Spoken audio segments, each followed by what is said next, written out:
Info farmer Times کے دوستوں، بابا فرید الدین گنج شکر۔ حضرت بابا شیخ فرید الدین گنج شکر کا اصل نام مسعود اور لقب فرید الدین تھا۔ آپ کا خاندانی نام فرید الدین مسعود ہے۔ والدہ کا نام کلثوم اور والد کا نام شیخ جمال الدین سلیمان ہے۔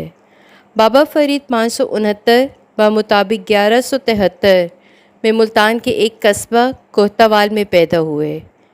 کہا جاتا ہے کہ حضرت شیخ فرید الدین کا خاندان پہلے لاہور آیا اور بعد میں ملتان کے نزدیک جا کر آباد ہوا۔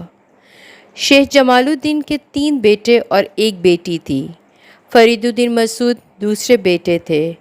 فرید الدین مسعود نے ابتدائی تعلیم اپنی والدہ محترمہ کے زیر سایہ پائی اور انہی کی بدولت آپ پاک باز اور نیک طبیعت بنے۔ بچپن میں ایک واقعہ عجیب و غریب رونما ہوا، جس کی وجہ سے آپ بعد میں گنج شکر کے لقب سے مشہور ہوئے۔ کہتے ہیں کہ شیخ فرید کی والدہ انہیں ہر روز باقاعدہ نماز ادا کرنے کی ترغیب دینے کے لیے نماز کے بعد صلہ کے طور پر شکر کی پڑیا دیا کرتی تھیں، جو جا نماز کے نیچے رکھ دیتیں۔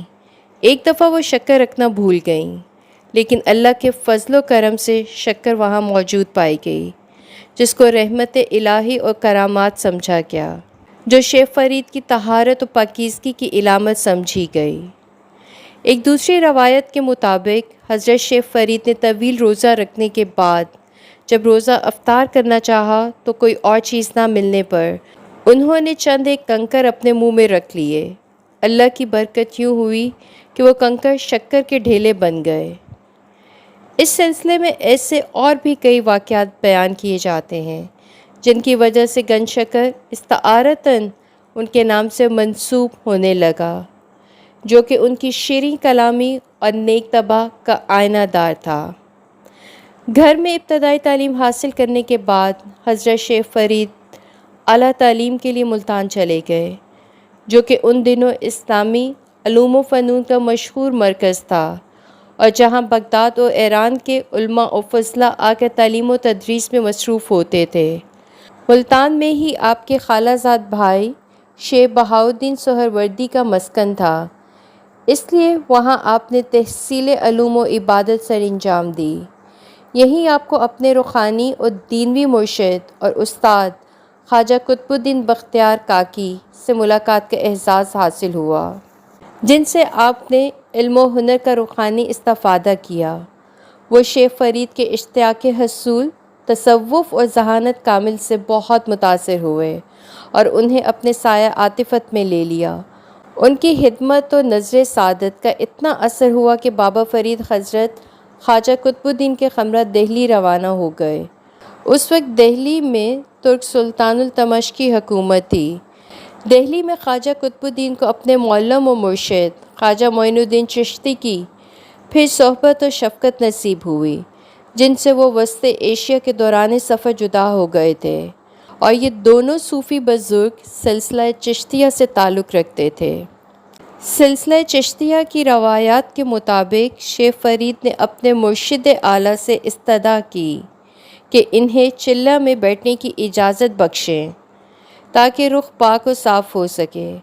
کہتے ہیں کہ خواجہ قطب الدین نے بابا فرید کو چلہ معکوس کرنے کا حکم دیا، جس میں 40 روز تک انہیں کنویں میں الٹے لٹک کر عبادت و ریاضت کرنا تھی۔ یہ ریاضت فرید کے زہد و ضبط کی انتہا تھی۔ بابا فرید حضرت خواجہ قطب الدین کی صحبت و خدمت میں بہت عرصے تک دہلی میں رہے۔ اس عرصے کے دوران خواجہ معین الدین اپنا روحانی مرکز قائم کرنے کے لیے اجمیر چلے گئے۔ یہ مرکز آج تک ہندوستان بھر میں عزت و احترام کی نظر سے دیکھا جاتا ہے، اور 2 یا 3 اعلیٰ اسلامی روحانیت و تصوف کے مراکز میں شمار کیا جاتا ہے۔ دہلی میں بابا فرید نے کچھ عرصہ مقیم رہ کر قطب الدین صاحب اور سرکار غریب نواز سے نعمت ہائے باطنی و بصیرت عمیق حاصل کرنے کے لیے اپنے مرشد کامل سے پنجاب لوٹ جانے کی اجازت چاہی، اور وہاں سے مغرب کی طرف روانہ ہوئے۔ راستے میں آپ ہانسی ضلع حصار میں ٹھہرے اور وہاں بھی ایک تصوف کا مرکز قائم کرنے کے بعد ملتان آ گئے۔ حضرت بابا فرید نے دریائے ستلج کے کنارے اجدن میں بدوباش اختیار کی۔ کہتے ہیں کہ یہ ایک چھوٹا سا تجارتی مرکز تھا جہاں قبائلی اور غیر مہذب لوگ آباد تھے جن کو مذہبی اور اخلاقی ہدایت کی ضرورت تھی۔ حضرت شیخ فرید کے یہاں پر قیام فرما ہونے کی وجہ سے تمام گرد و نواح کا علاقہ آباد ہو گیا۔ یہ کئی ایک راستوں کا مقام اتصال تھا۔ دریائے ستلج کو عبور کرنے کے لیے یہ پتن کا کام دیتا تھا اور جنوبی علاقوں کو ملاتا تھا، اس لیے یہ پتن یا پٹن کے نام سے مشہور ہو گیا۔ پراتن جنم ساکھی جو گرو نانک صاحب کی قدیم ترین سوانح خیات ہے میں بھی اس جگہ کو پٹن کہا گیا ہے، اور یہیں گرو نانک صاحب حضرت شیخ فرید کے جانشین ابراہیم سے ملے تھے۔ شیخ فرید کی پاکیزگی اور پرہیزگاری کی وجہ سے یہ پتن بھی پاک پٹن بن گیا، اور اسی جگہ پر بابا فرید کا نہ صرف مزار ہے بلکہ ساتھ ہی لنگر خانے، خانقاہ اور سرائے بھی مدت و مدیر سے قائم ہیں۔